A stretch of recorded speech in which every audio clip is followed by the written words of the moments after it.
The cake knife was still in my hand when she said it. My son is your husband's child. So, as inheritance, I'll take half of your $950,000 house.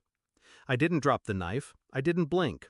She reached into her handbag and slid a folded document across the table. His will. My husband's signature staring back at me like a ghost.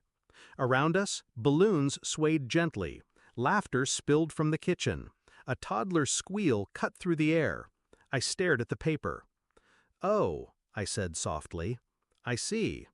She smiled like a woman delivering justice. The truth was, my pulse stayed steady, because grief had already emptied me out. And in that emptiness, I had room for only one thing: calculation. After the funeral, I thought the worst was over. I'd buried a man I loved, or thought I did, but there had been moments, sharp, unexplainable moments, that didn't fit. The late-night phone calls he would step outside to take, the business trips that didn't line up with his calendar, the subtle way his sister avoided my eyes whenever I mentioned how much her son looked like her brother. I ignored it.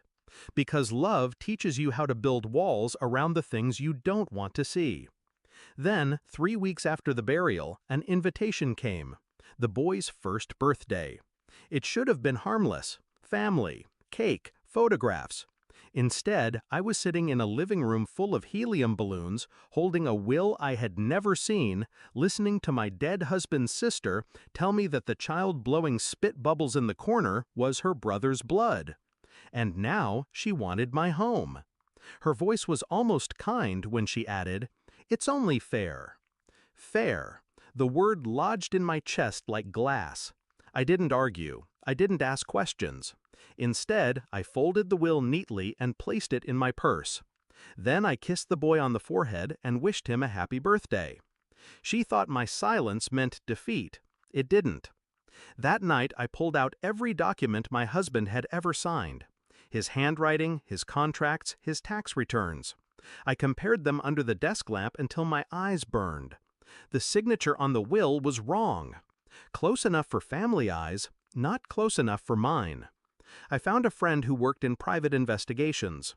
For a price, he traced the paper trail: property records, phone logs, hotel bookings. He confirmed what I already suspected. My husband's so-called business trips often landed him within a mile of his sister's apartment.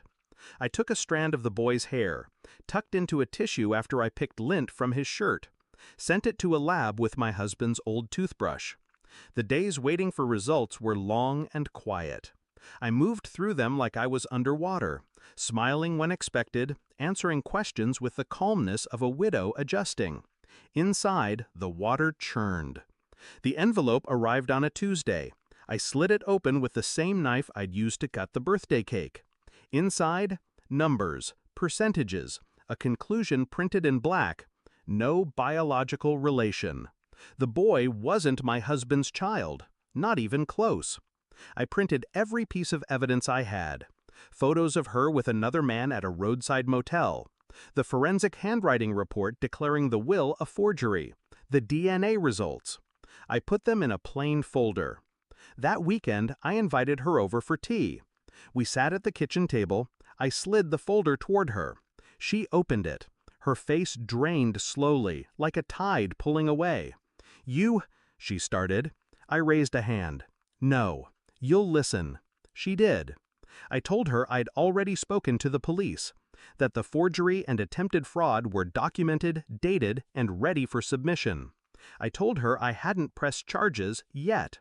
Her breathing grew shallow. "You'll give me the original document," I said.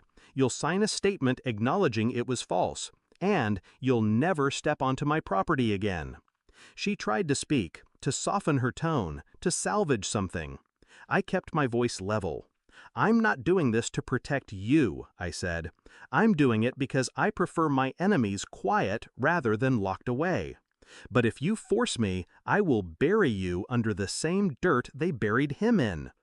Her eyes flicked to the folder, then back to me. She nodded once. When she left, she didn't look back. The house was silent again. I poured myself a drink and sat in the armchair he used to occupy. The evening light cut across the floor in thin, sharp lines. I thought about my husband, about the years I gave him, about the sister who mistook my grief for weakness. They had both underestimated the quiet. Grief had taught me patience. Betrayal had taught me precision. Now I had both. I sipped my drink, let the ice touch my lips, and smiled faintly. Some inheritances aren't measured in money or property. Some are measured in what you're willing to take back. And I had taken everything.